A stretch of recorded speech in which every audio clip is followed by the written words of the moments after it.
Let's move on to main topic number 2. And our second main topic today gets submitted to us by Gavin Erikson.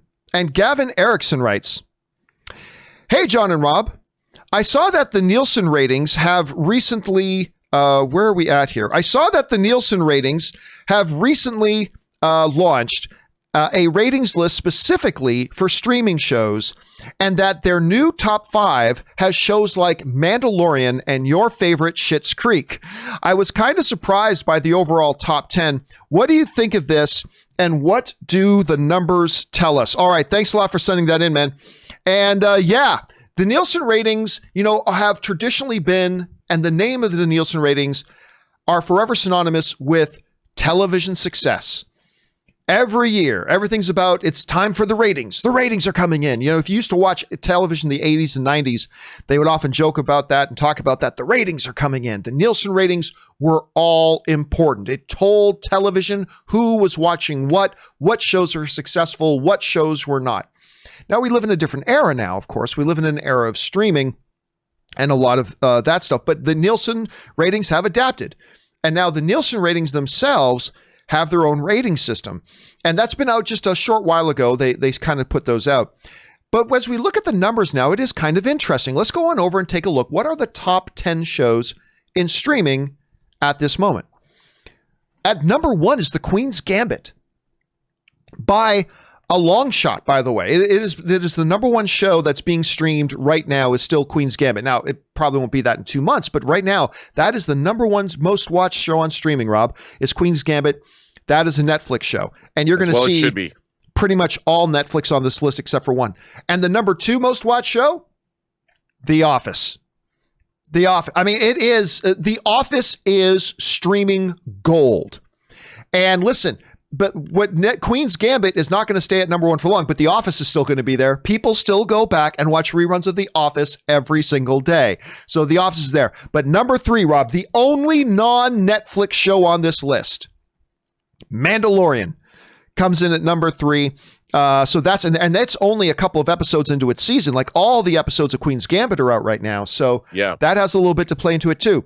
Number 4 makes my heart smile, guys. Schitt's Creek. So that means so many of you are like me.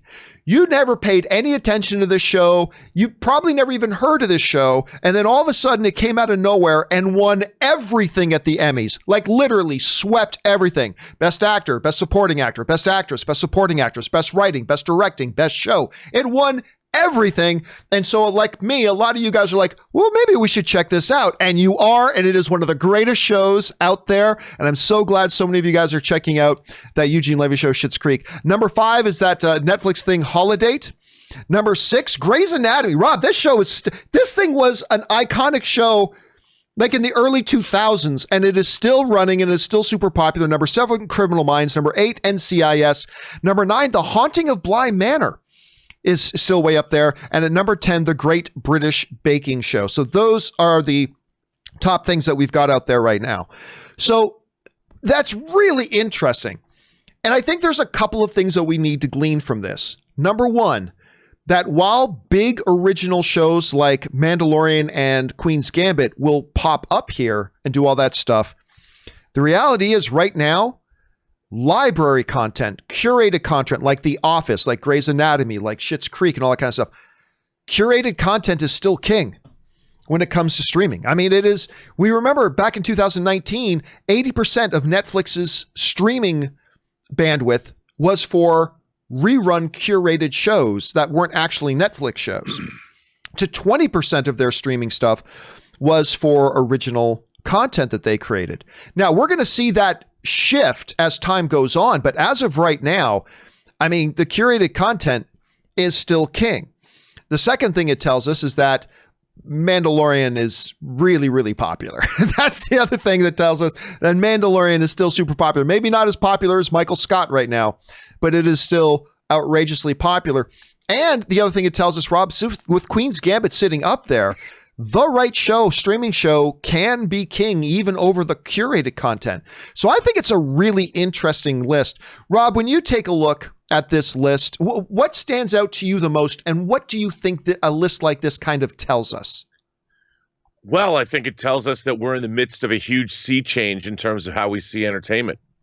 We're the fact that if you think about the fact that the Queen's Gambit, first of all, based on a Walter Tevis novel that's been trying to get made for 30 years, has become this sort of cause celeb thing, tells us a lot about what we're looking for. And the fact that a 7-episode series like the Queen's Gambit can capture the imaginations of so many people is pretty fantastic. And then following that up, people that didn't catch up with a show like Schitt's Creek are now in a position because of our streaming world where they can sit down, as did my girlfriend over the last couple of weeks, and catch up on something they might have missed before and never caught up on. But because you now have the bingeable world, you watch 2 or 3 episodes of Schitt's Creek, man, you are sucked in. Same with Kim's Convenience, which isn't on that list, but still it's a way to I actually find this very exciting, John. I think that it shows that, first of all, that great entertainment rises to the top, that people want to see new, unique, engaging, and well-made material, whether or not they are getting it for the first time or whether they're rediscovering something because it has been deemed or anointed as being great, like Schitt's Creek was. I got to tell you, I had no interest in ever watching that show, but after it won the Emmy, I'm like, huh. And I still didn't watch it, but when I walked in a room and somebody had it on the TV, meeting my girlfriend, I'm like, this is really good.